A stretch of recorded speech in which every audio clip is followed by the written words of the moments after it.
Okay, guys, so this is part 2 for Monday's classwork plan, and you have a worksheet that looks like this, the party packet that looks like this, but what you don't see are the words on the side that looks like this. So I'm just going to quickly go through this, and you can add in 1 or 2 of these as I move around into the 4 boxes, like this. Okay, so my first one says n divided by 6. You know that one's here, okay? Keyword divided by 6. Remember, the part that has divided by means this number going into that number. This one, the sum of n and 6. That's here.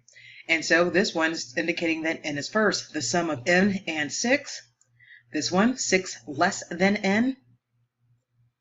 6 less than n. So remember that keyword than? That's telling you that the number is going to be at the end of the expression. Okay? So 6 less than n will look like this. The product of n and 6. Here you go. The product of n and 6. And some of you are probably wondering why n wasn't written first. Well, let me explain that one real quick, because as you know, typically when we are doing algebraic expressions, the numbers first and then the letter.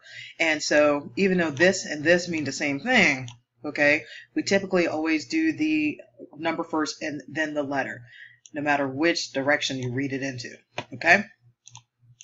That's for multiplication purposes. All right. So now, n increased by 6. That's this one. N increased by 6. 6 equals shares of n. That's division. 6 equals shares of n. Okay? So it's again 6 going into n.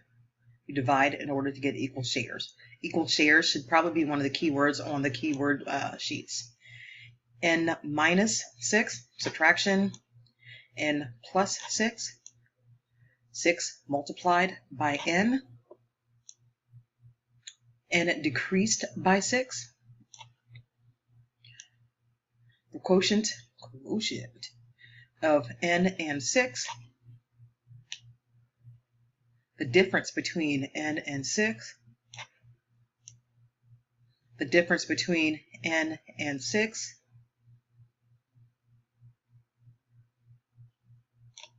and decrease by 6, and the difference between n and 6. There you go. N times 6. Oops. 6 added to n. Last one. 6 subtracted from n. Goes over here. Okay, so I would strongly suggest that you just take a few of these and write them in. That way you get a better idea of the expressions and how they can be written. Like, just take a few of them and write in ones that you think might trip you up sometimes. And that way you'll have a good example of how things should be written. Okay? So now your next part, feel free to pause the video, do whatever it is you need to do in order to write in a few of these. I'll be checking. All right, so here we go. So now, getting a little bit trickier, let's see what we got. Identify the algebraic expression for the given word phrase. Here's your word phrase, 92 less than a number n. So which ones indicates this? 92 less than a number n. Go ahead and circle your answers. If I was in class with you, I would have you do this on the remote, giving you an answer choice of A, B, C, or D. But since I'm not with you, just go ahead and circle your answer choice on the paper, and let's see which one is correct. So I have 92 less than a number n. That's this. If you circle D, you are correct. Let me try a color you can see. D is the correct one. Why? Because less than is saying that this part of your sentence, your expression, is at the end. Okay? So 92 less than a number. So it's indicating that you started with a number, and now you have 92 less. Not this one. This one is saying n less than 92. Starting with 92 and then subtracting n. Okay? Next one. A number p divided by 16. So remember, divided by. Okay? Remember what we were talking about with the word by. What does that mean? It means that your divided by number is going to be at the bottom. So your answer choice for here should be A. Hopefully you circled that one. I know I didn't give you a second to do that, but you'll be right. So a number p divided by 16. It's this one.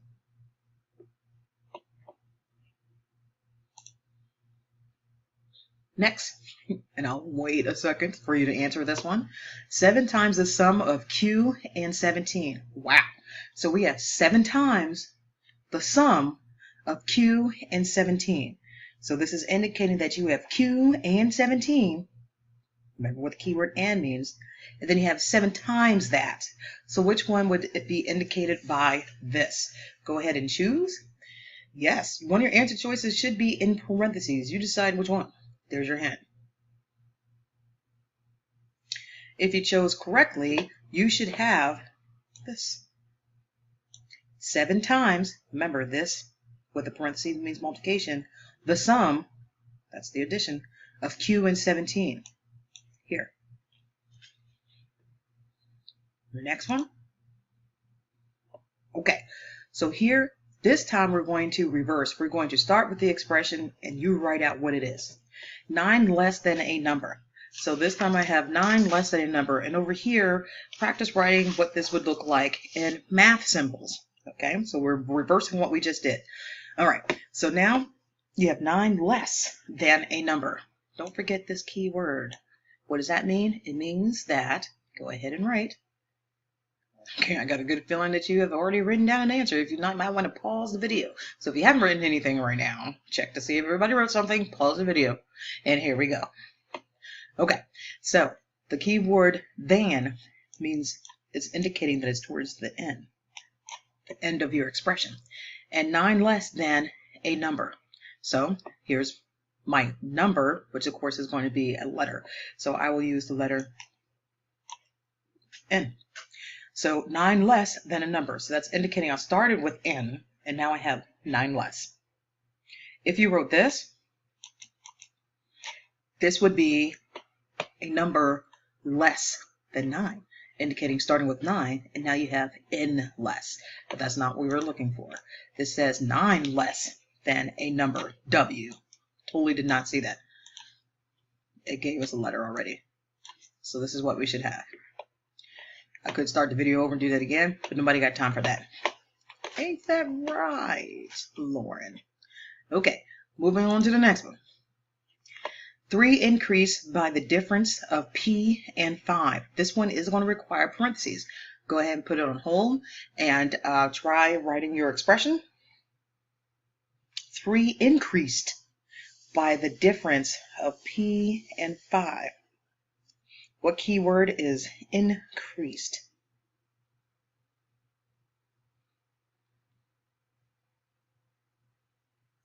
Okay, pretending that you are ready to go. So first, I hope you figured out the word increase. What does the word increase mean? Let's figure out. So if you looked on your sheet, let me see if I can go back to that. Of course I can. See. I need my view browser. There it is. Add our keywords. Increased. Here. Increased by.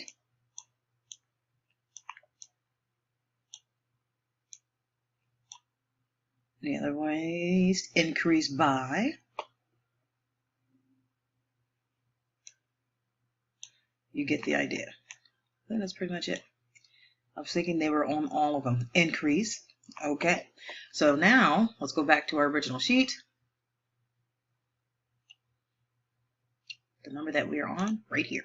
Okay. So 3 increased by the difference of P and 5. First, and then figure out what the difference is. You know that's subtraction. The difference of P and, that's P. P and 5. Okay. So 3 increased by the difference of P and 5. So basically you have this. 3 plus the difference of P and 5. Okay. First, let me apologize. Again, I did not come up with these slides. I just looked them up and found them from another teacher. I had no idea why these dogs were on the next few slides, but now I get it. So I just left them there. And it's kind of weird, but hey, whatever works. I'm not going to reinvent the wheel and do like completely new slides on this. So here we go. Check it out. Write an algebraic expression for each word phrase. So going back to taking the phrase, this time you write the math symbol equivalent. 88 times the difference of H and 4. Again, 88 times the difference of H and 4. Should you have a parentheses in here? Yes, yes you should. 88 times the difference of H and 4. I'm going to pretend you had paused the video for a second and wrote down an answer somewhere on this sheet, anywhere, okay? Because here you go. 88 times the difference of H and 4. So you have 88 times the difference, means subtraction, H and 4, okay? And then it can be simplified as this. So 88 times the difference of H and 4, put it together, you have this. Write that down if you need to. Even if you have to write the sentence down, pause it for a second. If somebody needs to write this down, it's all good. Because again, you can use this to help you with your homework. Our next one. Look, what in the world? Okay, again, I didn't make the slide, but hey, we're going to roll with it. All right, so this time we have the quotient of a number f and 6. Go ahead and take a moment for you to write it down over here somewhere. The quotient of a number f and 6. The quotient of a number f and 6. Pause if you have to. Moving on, pretend that you wrote it down. Here we go. The quotient of a number f, because it's telling us we don't know what f is, and 6. Remember, quotient means division. Okay? Freaky weird. Freaky weird. Moving on. All right, so we're back to writing algebraic expressions. So this time you are going to write a word phrase to represent this, okay? So you want to write it out in words right here.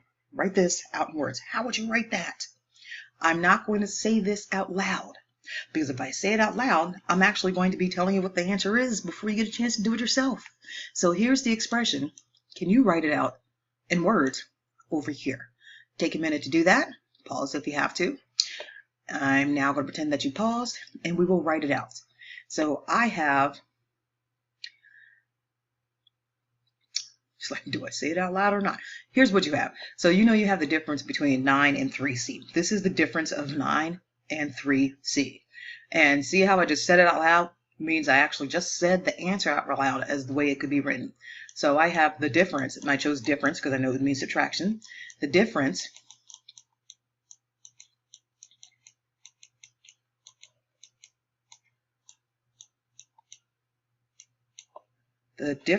of 9 and I can use actually the number 3 here. There's a few different ways you can write this. Of 9 and 3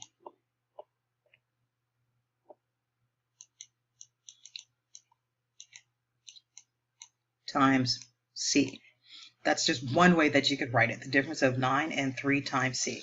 The difference of 9 and 3c, knowing that 3c means multiply. The difference of 9 and 3 times the product of c. You could write that 3 times the product of c instead of 3 times c. I think you get the idea. Hopefully you do. And if not, guess what? We have more. All right, so for this one right here, what in the world is going on? Okay, so with this one, write a word phrase for the algebraic expression 7.